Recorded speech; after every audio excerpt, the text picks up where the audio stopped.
pinarangalan ng iba't ibang content creators na nagbigay ng impact sa social media ngayong taon. Kung sino-sino sila, alamin po sa Frontline Report ni News 5 digital producer Von Belinario.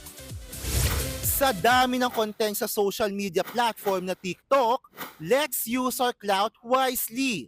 Yan ang hirit ng content creator and registered pharmacist na si Archie Larga ng parangalan sa Social Impact category sa Year in TikTok 2024. Bukod kasi sa tips tungkol sa health and medicine, nakilala si Archie sa pagtulong sa kanyang mga customer na nangangailangan ng gamot. Na bilang content creators, malaki yung impact na pwede nating ibigay sa mga tao na nanonood sa atin. Kaya naman lagi kong ipinapaalala, and even sa sarili ko naman, na parang let's use our platforms wisely, let's use our clout wisely. Ang footwear business na Alta, kinilala rin sa economic impact category dahil sa proudly made Marikina shoes. And nabigyan po kami ng opportunity para ipakita yung brand namin. We're able to help kahit papano in our small little steps para matulungan po yung local shoe industry natin in Marikina.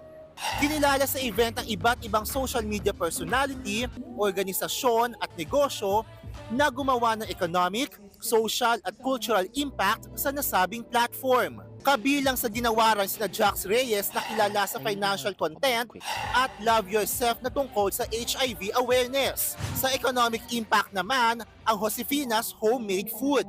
Habang winner sa cultural impact, ang food content creator na si Ikoy Rapadas at Lenny Aicardo sa kanya namang makeup transformation content.